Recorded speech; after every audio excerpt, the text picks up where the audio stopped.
आज शारदीय नवरात्रि का पंचम दिन है। आइए जानते हैं माँ स्कंद माता की व्रत कथा। आपका हमारे इस चैनल पर स्वागत है। हे माँ दुर्गा, जो भी भक्त आज इस वाणी को सुन रहे हैं उनके जीवन में आपकी कृपा बनी रहे और हर कठिनाई दूर हो। पहाड़ों पर रहकर सांसारिक जीवों में नव चेतना का निर्माण करने वाली स्कंद माता।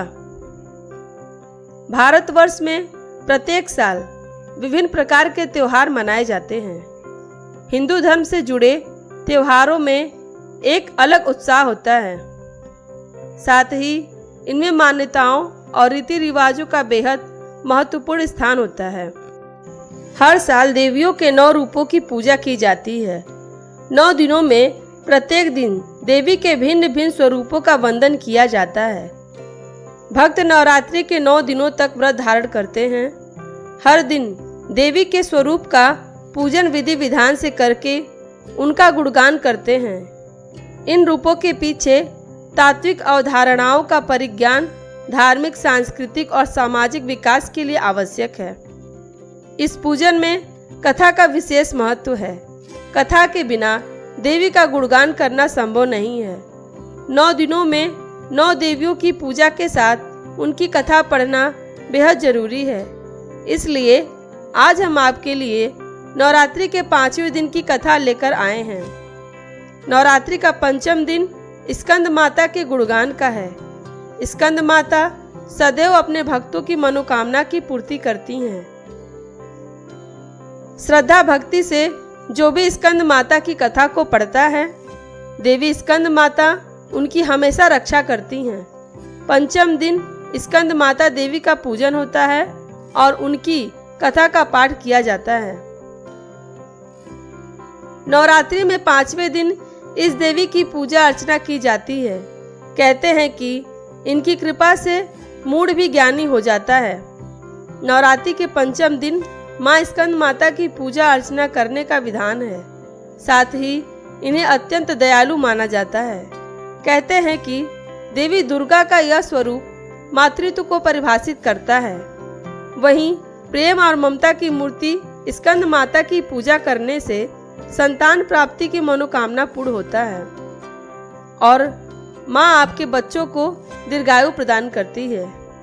वही देवी भागवत पुराण के अनुसार भोलेनाथ की अर्धांगिनी के रूप में माँ ने स्वामी कार्तिकेय को जन्म दिया था। स्वामी कार्तिकेय का दूसरा नाम स्कंद है, इसलिए माँ दुर्गा के इस रूप को स्कंद माता कहा गया है। स्कंद कुमार कार्तिकेय की माता के कारण इन्हें स्कंद माता नाम से अभिहित किया गया है। इनके विग्रह में भगवान स्कंद बाल रूप में इनकी गोद में विराजित हैं। इस देवी की 4 भुजाएं हैं। ये दाईं तरफ की ओर ऊपर वाली भुजा से स्कंद को गोद में पकड़े हुए हैं। नीचे वाली भुजा में कमल का पुष्प है। बाईं तरफ ऊपर वाली भुजा में वरद मुद्रा में है और नीचे वाली भुजा में कमल पुष्प है।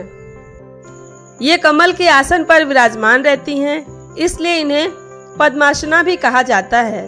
सिंह इनका वाहन है तथा यह सदैव कमल के पुष्प पर विराजमान रहती हैं, जिस कारण इन्हें देवी पद्मासन कहा जाता है और साथ ही इन्हें विद्यावाहिनी दुर्गा देवी नाम से भी जाना जाता है। देवी स्कंद माता का वाहन सिंह है। स्कंद माता सूर्य मंडल में उपस्थित अधिष्ठात्री देवी का स्वरूप है। इनकी वंदन आराधना करने से भक्तों को तेज तथा क्रांति की प्राप्ति होती है। जो भी मनुष्य एकाग्रता से पूर्ण निष्ठा के साथ देवी स्कंद माता का ध्यान करता है, उसके सभी कष्ट दूर होते हैं। वह भक्त जगत के बंधनों से मुक्त होकर मोक्ष की प्राप्ति करता है।